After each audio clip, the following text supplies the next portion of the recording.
معاون خصوصی جواد سہراب ملک نے قطر کے وزیر مملکت برائے داخلہ امور شیخ عبدالعزیز بن فیصل الثانی سے ملاقات کی۔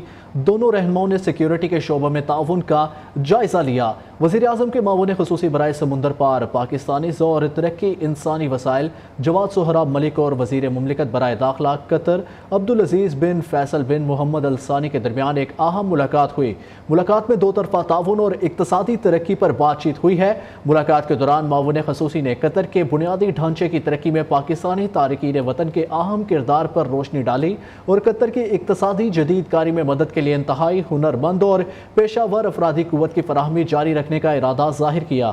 انہوں نے وزیر مملکت داخلہ کو دورہ پاکستان کی دعوت بھی دی۔ قطر کے وزیر مملکت برائے داخلہ نے پاکستانیوں اور قطریوں کی مشترکہ اقدار پر زور دیتے ہوئے قطر کی ترقی میں پاکستانی تارکین وطن کے نمایاں کردار کا اعتراف کیا۔